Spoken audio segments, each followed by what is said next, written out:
의의 무기로 하나님께 드려라. 그렇게 말씀을 했어요. 이것이 거듭난 새 사람. 이제 이렇게 설교 내용에 지적하듯이 모든 악독과 노함과 분냄과 떠드는 것과 해방하는 것들은 모든 악의에 포함되는 것이기 때문에 이 속성에서 벗어나서 십자가 보혈로 그걸 소멸시키고 그것들을 인자함과 불쌍히 여김과 용서하는 마음을 가지고 이웃에게는 은혜를 베풀고 주의 십자가 은혜로 우리가 부르심을 받았으니 하나님께 합당하게 행하도록 노력을 해라. 그렇게 말씀을 합니다. 우리 마음이 성령 세례로, 이것은 성령 세례로 새로워지고 우리의 몸을 하나님의 뜻에 따라 헌신함으로 하나님의 뜻을 이루어 드려야 한다고 하는 사실을 강조하고 있습니다. 이 삶이 마음을 새롭게 변화된 삶을 이루어 주는 것이다 그 말이에요. 마지막으로 이제 여러분들이 말씀드릴 것은 예수 이전의 이스라엘의 구원. 엉뚱한 제목 같지만은 지금 내가 설교하는 중에서 말하는 데서 엉뚱한 제목 같지만은 연관된 얘기를 결론을 짓겠어요. 그런데 예수 이전의 이스라엘 구원을 이스라엘인이 구원을 받을 수 없는가 하는 말입니다. 그 구약에는 구원은 율법으로 구원을 했다. 근데 여러분 이 말에 대해서는 목사들이 자주 할 수가 없는 말이죠. 근데 율법으로 구원을 하셨다. 그런데 로마서 1장 9절로 19절로 20절에 보면 이는 하나님을 알만한 것이 그 속에 보임이라. 하나님께서 이를 그들에게 보이셨느니라.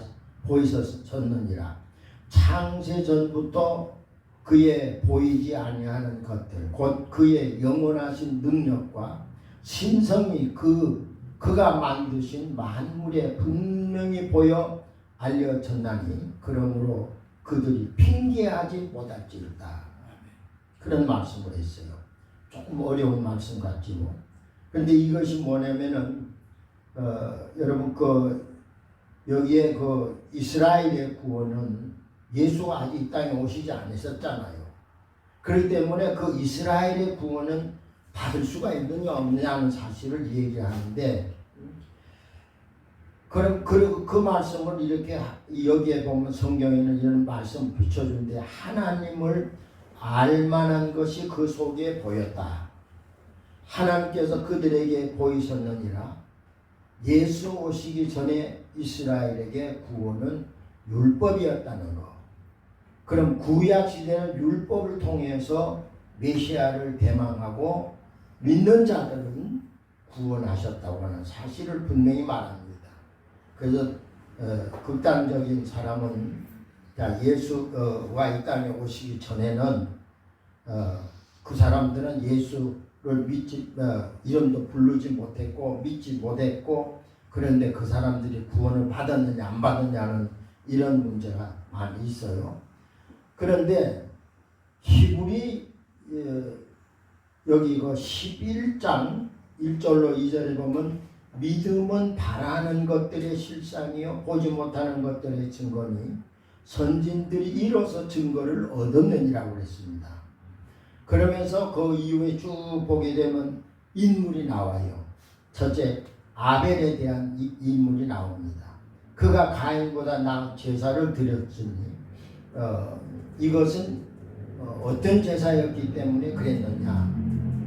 거짓으로 드린 가인, 그렇게 또 어떤 사람 말을 했고, 근데 그게 보다도 여러분 가인도 정성을 다해서 제사 드렸어요.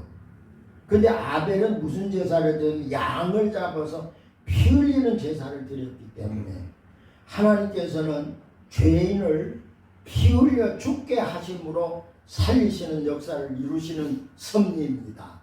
그러므로 아벨은 피제사를 드렸기 때문에 그는 인정을 받았고, 이 가인은 곡식으로 드렸지만은 그것은 감사제지 속죄제는 아니라고 말입니다. 그렇기 때문에 가인은 버림을 받는 사실이에요. 그 다음에 여기 보면은 에녹이 나오는데, 에녹은 구원했어요.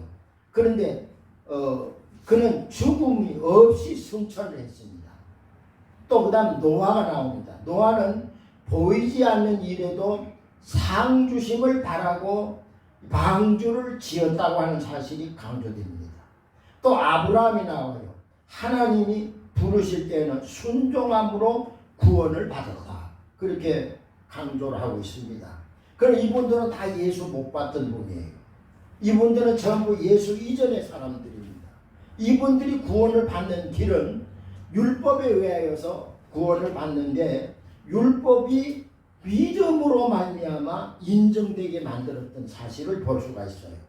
그래서 이들은 구원의 주 예수의 피에 씻음받은 역사는 없었으나 믿음으로 하나님을 믿었고 하나님의 뜻에 순종하였던 사람이고, 하나님의 명하신 법을 따라 살았던 삶으로 말미암아 구원의 역사가 이루어졌다고 하는 사실은 변함이 없습니다.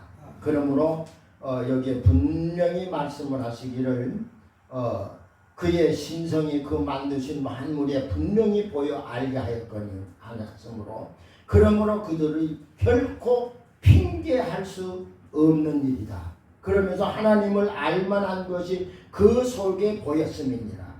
하나님께서 그들에게 보이셨느니라고 분명히 말합니다. 예수 오시기 전에는 이렇게 하나님께서 구원의 역사를 이루었다는 사실을 아는데, 그러나 구약시대나 신약시대나 너희는 이 세대를 본받지 말아라. 이거는 공통적으로 우리에게 교훈하는 말씀이에요.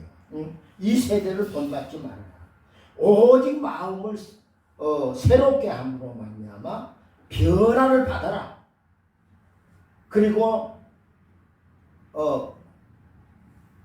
새롭게 함으로 변화를 받아 하나님의 선하시고 기뻐하시고 온전하신 뜻이 무엇인지 분별하도록 해서, 분별만 해서 되겠어요? 신앙의 열매가 있어야지. 실천적인 열매가 있어야지. 그래서 어떻게 하냐면 오늘 본문 내용은 이제 분명히 무슨 뜻이냐면은 분별하도록 해서 그 밑으로 쭉 보게 되면 생활의 열매를 맺도록 강조하고 있습니다. 그러면 우리의 남은 삶은 어떻게 살아야 되는가? 어떻게 살아야 되는가? 여기 아까 내가 몇 가지, 5가지를 얘기를 했죠.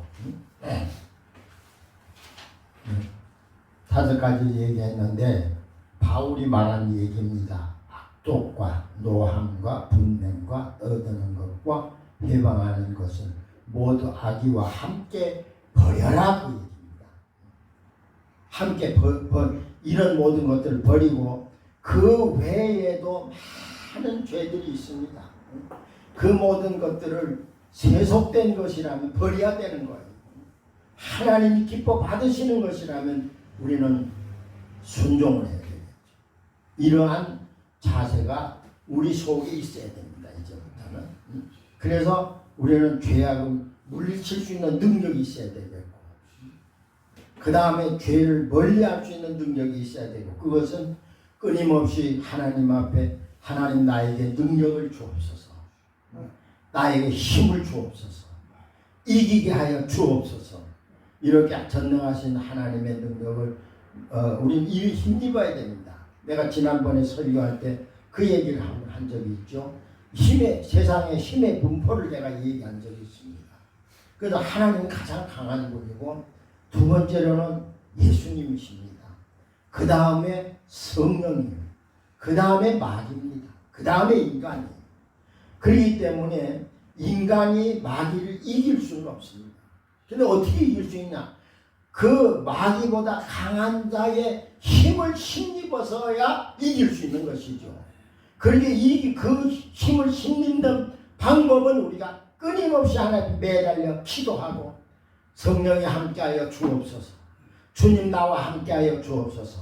마귀를 이기게 하여 주옵소서. 이렇게 할 때 이겨서 그 마귀를 이기고 승리할 수 있는 것이죠. 우리는 죄악도 마찬가지인 겁니다. 이런 여러 가지 죄악이 있는데 이 모든 것 악의와 함께 버릴 수 있는 용기가 있어야 되는데 우리는 우리의 힘으로 이걸 이길 수 있는 것이 아니라 우리가 마귀보다 더 강한 자 성령의 능력을 힘입어야 버릴 수 있는 것이라고 말입니다.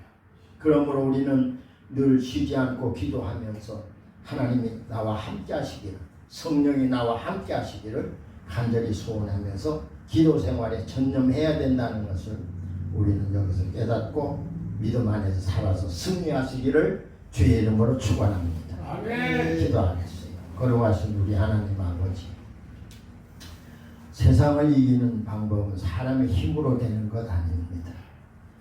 주여, 이제 이렇게 죄악이 관영한 험악한 세상에 살아갈 동안에 아버지 하나님, 마귀를 이기고 죄악을 이길 수 있는 성령의 능력을 저희들에게 강하게 허락하여 주옵소서. 아멘. 그러므로 이기어서 하나님 앞에 영광 돌리며 하나님 뜻대로 순종하는 삶이 되게 하여 주옵소서. 우리는 이 세대를 본받지 말고 오직 마음을 다하여서 아버지 마음이 새롭게 됨으로 말미암아 세상을 이기고 아버지 하나님이여 세상 죄악과 의와 모든 것을 분별하게 하여 주셔서 의 편에 설 수 있는 권능의 종들이 되게 하여 주시어서 세상도 이기고 병마도 이기고 가난도 이기고 아버지 하나님 여러 가지 고통도 이기면서 하나님께 영광 돌리며 살아가는 생이 되게 하여 주옵소서. 아멘. 예수님 이름으로 기도드리옵나이다. 아멘.